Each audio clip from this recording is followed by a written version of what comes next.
Hello everyone, good evening सभी को। और थर्ड शिफ्ट का भी जो एग्ज़ाम था एसएससी एमटीएस का फाइनली ओवर हो चुका है।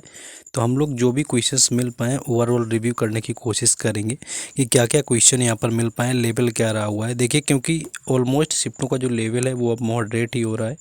इजी तो ना के बराबर ही आ रहा है, तो मॉडरेट लेवल ही यहाँ पर पूछा जा रहा है अभी की करंट की देख रहे हैं। तो चलिए शुरुआत करेंगे बिना टाइम वेस्ट किए। लेकिन आपका जो काम होता है बिना कहे वीडियो को लाइक करना होता है, शेयर करना होता है and do subscribe the channel, क्योंकि एट लास्ट जो शिफ्ट होगी उस तक मैं एनालिसिस करवाने वाला हूँ। तो पहला क्वेश्चन जो आया हुआ था कि लंबी कूद का पैरा एथलीट कौन है। यहाँ पर आपका पैरा एथलीट यानी कि पैरा जो आपके एथलीट होते हैं उसके बारे में पूछा गया था, जो कि क्या है आपके लंबी कूद के लिए यानी कि लॉन्ग जंप के लिए ये पूछा गया था। तो लॉन्ग जंप की अगर मैं बात करूं कि कौन है, तो यहाँ पर आपका धर्मराज सोलाईराज इसका राइट आंसर हो जाएगा। और यही ऑप्शन में इसलिए होगा क्योंकि इन्होंने अभी पैरा जो आपके एशियाई गेम्स हुए थे उसके अंदर स्वर्ण पदक जीता हुआ था, यानी कि गोल्ड मेडल हाल में जीता भी हुआ था इन्होंने, जो भी एशियाई खेल हुए थे। तो हो सकता है कि इन्हीं का पूछा गया हो। बाकी यही चीज़ देखिए, लॉन्ग जंप में तो आपको ये दे दिया है, लेकिन जब हाई जंप की बात आएगी, अगर हाई जंप में पूछेगा तो शरद कुमार एक खिलाड़ी हैं, यानी कि जो कि हाई जंप से रिलेटेड पैरा एथलीट हैं। तो लॉन्ग जंप का हो सकता है तो हाई जंप का भी पूछा जा सकता है। हम लोग आगे बढ़ेंगे नेक्स्ट क्वेश्चन में।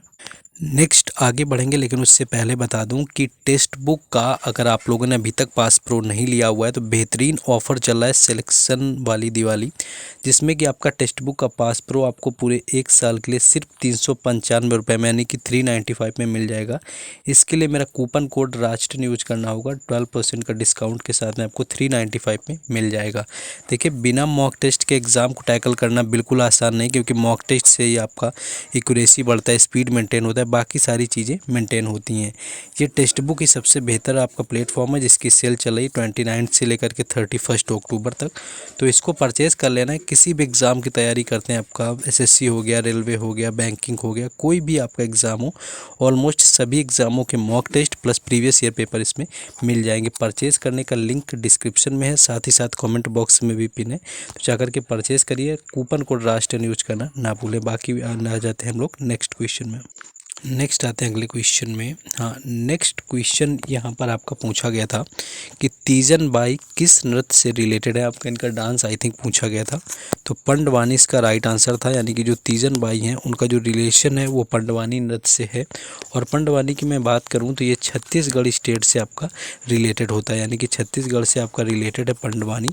एंड दूसरी चीज़ क्या याद रखना है कि इनको आपके अवार्ड भी याद रखना है, क्योंकि 1987 के अंदर इनको पद्म श्री मिला 1987 में। उसके बाद 2003 की मैं बात करूं तो 2003 में इनको पद्म भूषण मिला, और 2019 में जो मिला वो मिला पद्म विभूषण। तो तीनों अवार्ड याद रखने, क्योंकि इनके अवार्ड भी कई बार पूछे जाते हैं। 2019 में पद्म विभूषण, 2003 में पद्म भूषण, और 1987 में जो है पद्म श्री इनको मिला हुआ था। नेक्स्ट आ जाते हैं अगले क्वेश्चन में। नेक्स्ट क्वेश्चन है कि बहमनी साम्राज्य के समकालीन 1347 में दिल्ली में कौन सा शासक था। देखिए, 1347 क्या है कि 1347 में इसकी जो बहमनी साम्राज्य था इसकी स्थापना करी हुई थी हसन गंगू ने। इसकी स्थापना जो करी वो हसन गंगू ने करी, जिसको बहमन शाह के नाम से भी जानते हैं। इसका नाम बहमन शाह भी था, लेकिन मोस्टली उसको हसन गंगू के नाम से जानते हैं। और इस समय 1347 में यानी कि जो मोहम्मद बिन तुगलक था आपका MBT जिसको हम लोग बोलते हैं शॉर्ट में, कि मोहम्मद बिन तुगलक जो है तुगलक वंश का 1347 में ये दिल्ली पर राज कर रहा था। तो मोहम्मद बिन तुगलक इस क्वेश्चन का राइट आंसर था। देखिए, आजकल थोड़ी PDF जल्दी से नहीं डाल पा रहे हैं, 1-2 दिन की पेंडिंग चल रही, लेकिन जल्दी ही क्वेश्चंस की PDF टेलीग्राम चैनल और व्हाट्सएप चैनल पर मिलेंगी, उनकी सारी अपडेट वगैरह। तो उनसे भी जुड़ जाना, जा करके उनके लिंक जो है डिस्क्रिप्शन में दिए गए हैं। नेक्स्ट क्वेश्चन है कि पांडिचेरी जो है वो किस नदी के किनारे है, या कौन सी नदी बहती है पांडिचेरी में। तो ऑलमोस्ट मैं बात करूँ तो देखिए, माहे नदी बहती, क्योंकि माहे जिला भी यहाँ पर पांडिचेरी में आता है, तो हो सकता है आपको माहे दिया हो। यानम भी आपका आता है, क्योंकि यानम भी यहाँ पर डिस्ट्रिक्ट है, तो ये भी नदी बहती है। और आपका कराईकल भी हो जाती है ना। तो एक आपका शंकर करके होती है, वो याद नहीं आ रहा है उसका पूरा नाम। तो ये कुछ रिवर्स हैं जो कि मैक्सिमम आपकी फ्लो करती हैं जाकर के पांडिचेरी में, और उसकी पर क्या है, पांडिचेरी आपका बसा हुआ है। तो एग्जैक्ट ऑप्शन क्या दिए हुए थे, एग्जैक्ट क्वेश्चन क्या था, कमेंट कर देना। तो पांडिचेरी का आई थिंक आपका रिवर बेसिन पूछा होगा, और या फिर किस बैंक यानी कि रिवर के किनारे है। और एक और क्वेश्चन सेम पांडिचेरी से देखने को मिला हुआ था कि सबसे ज़्यादा जो लिंगानुपात यहाँ पर पूछा गया, केंद्र शासित किस आपका यूटी का है, तो सबसे ज़्यादा पांडिचेरी का ही है, पांडिचेरी का सबसे ज़्यादा है। और आई थिंक इस तरह से ना पूछ करके क्वेश्चन ये पूछा हुआ था कि किस आपका यूटी का यानी कि केंद्र शासित प्रदेश का जो लिंगानुपात है वो 1037 है, तो यही सबसे मैक्सिमम भी है और पांडिचेरी का है। तो दो क्वेश्चन तो आपके इसी आपके यूटी से ही आ गए थे। नेक्स्ट आ जाते हैं अगले क्वेश्चन में हम लोग। हाँ, नेक्स्ट क्वेश्चन ये ठीक ठाक क्वेश्चन था कि कुचिपुड़ी के लिए 2022 में साहित्य नाटक अकादमी पुरस्कार जो है किसको मिला, तो यहाँ पर पद्मजा जो रेड्डी है ये राइट आंसर हो जाएगा। यानी कि जो पद्मजा रेड्डी हैं इनको 2022 के अंदर संगीत नाटक अकादमी पुरस्कार दिया गया है, वो भी कुचिपुड़ी के लिए। वहीं अगर इसके अलावा 2023 की बात करी जाए तो 2023 में ये मिला हुआ था राजा रेड्डी हो गया और राधा रेड्डी को, ये दोनों नाम एक साथ ही आते हैं यानी कि कुचिपुड़ी कपल हैं। तो राधा रेड्डी एंड राजा रेड्डी को 2023 में मिला था संगीत नाटक अकादमी और 2022 में पद्मजा रेड्डी को मिला हुआ था। 2022 का पूछा गया, 23 का भी याद रख लेना क्योंकि आगे शिफ्ट में आ सकता है। नेक्स्ट क्वेश्चन यहाँ पर था कि 1857 में विधवा पुनर्विवाह अधिनियम जो है किसने शुरू किया, या वायसराय कौन था, या कौन से भारतीय जो समाज सुधारक थे वो कौन से इसमें शामिल थे। तो इससे तीनों चीज़ याद रखना है। पहली चीज़ तो 1857 में यानी कि हिंदू जो आपका विधवा पुनर्विवाह अधिनियम आया हुआ था ये आपका आया हुआ था 1856 में यानी कि 1856 में आया। दूसरी चीज़ इसके टाइम पर जो रहे हुए थे वायसराय वो थे कैनिंग, ये चीज़ भी याद रखना। इस समय वायसराय जो थी कैनिंग, और भारतीय जो समाज सुधारक थे जिन्होंने जोर लगाया था वो थे ईश्वर चंद्र विद्यासागर जी। यानी कि ईश्वर चंद्र जो विद्यासागर जी थे उन्होंने क्या है हिंदू विधवा पुनर्विवाह के लिए कोशिशें करी हुई थी। जैसे कि जब सती प्रथा की बात आती है 1929 में 1929 में, तब राजा राम मोहन रॉय का नाम आता है। तो ये आपके भारतीय समाज सुधारक हैं। नेक्स्ट आई थिंक एक चंद्रगुप्त से रिलेटेड था कि चंद्रगुप्त जो था मौर्य के बाद में कौन शासक बना हुआ था, हो सकता है ऐसा या कुछ चेंज था इस क्वेश्चन में। तो अगर एग्जैक्ट यही था तो बिंदुसार बना हुआ था जाकर के चंद्रगुप्त मौर्य के बाद में, जो कि 297 से लेकर के 273 यानी कि 297 से लेकर के 273 ईसा पूर्व तक मौर्य साम्राज्य का जो है शासन किया हुआ था इसने। और चंद्रगुप्त मौर्य ने 322 ईस्वी में मगध में मौर्य साम्राज्य की स्थापना थी।